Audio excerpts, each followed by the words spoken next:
Delhi state BJP leaders are marching towards the parliament. That's the latest that we're getting from the capital. The pressure is building up on the UPA government. There, of course, has been a standoff against the JPC report. The BJP has called the JPC report shameless. The DMK says that the government must take responsibility for the JPC report. Also, BJP is now gunning for the Home Minister.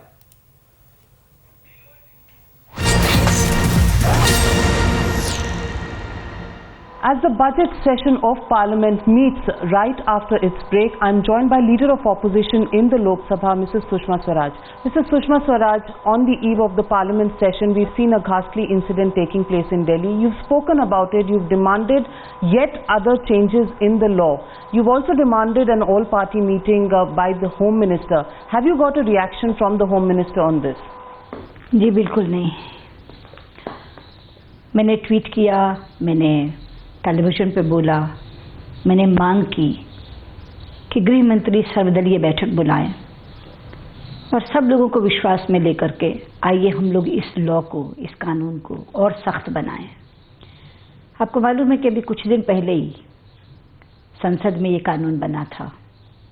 उसमें फांसी का प्रावधान किया गया, मगर केवल 2 स्थितियों में.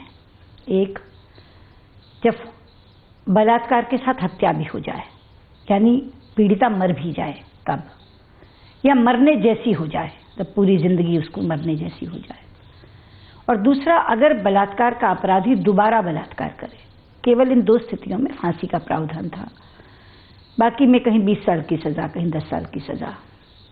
हालांकि उस समय इस कानून को भी ज्यादा कठोर माना जा रहा था. कुछ लोगों ने फांसी की वकालत नहीं की थी. लेकिन उसके बाद, दामिनी के बाद, जब ये गुड़िया का केस हुआ तो देश की आत्मा हिल गई.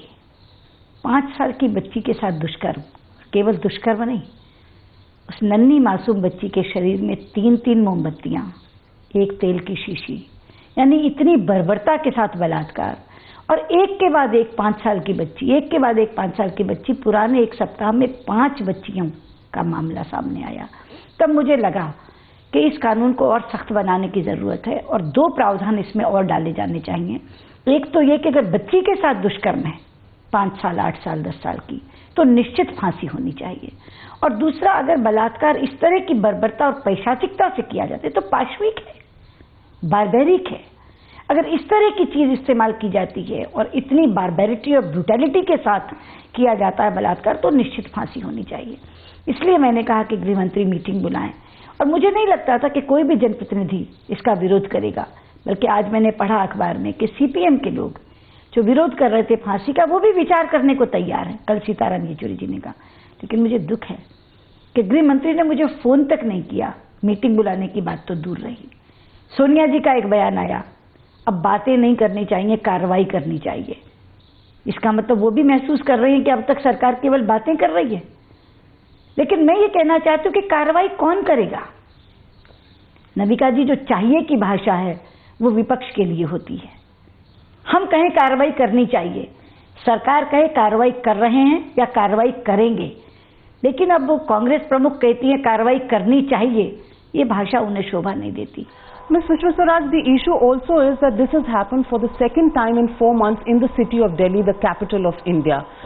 We have always seen passing of the buck as far as the administration, the law and order situation in New Delhi is concerned. You've earlier been Chief Minister of Delhi. Do you think this is a policing problem? Do you think it's a problem of the cross connections between the Home Ministry and the Delhi police? How can this issue be resolved so that citizens of Delhi feel safer than they have felt in a long time? देखिए, पहली बात तो मैं इसको ये मानती नहीं कि केवल पुलिस की प्रॉब्लम है. जहां तक पुलिस का सवाल है, इस समय सरकारें दोनों, केंद्र में भी और दिल्ली में भी कांग्रेस की हैं. कांग्रेस की अपनी मुख्यमंत्री हैं. अगर पुलिस केंद्र सरकार के नीचे है तो केंद्र की सरकार भी कांग्रेस नेतृत्व की सरकार है. चाहिए तो ये था कि केंद्र और दिल्ली सरकार बैठकर, दिल्ली के पुलिस कमिश्नर और शीला दीक्षित बैठकर इसका समाधान करते हैं. लेकिन दुख की बात है कि वो लोग तू मैं में लगे हुए हैं, एक दूसरे पर दोषारोपण कर रहे हैं. लेकिन आपने याद दिलाया मेरे मुख्यमंत्रित्व काल का. बहुत छोटा था मेरा कार्यकाल, केवल 40 दिन का. लेकिन एक बात कह सकती हूँ, पुलिस तो तब भी मेरे नीचे नहीं थी, यही व्यवस्था थी पुलिस की. लेकिन क्या किया था मैंने? मैंने दिल्ली वालों को आश्वस्त करने का लिए कहा था कि मैं रातों को जागूंगी ताकि दिल्ली वाले चैन से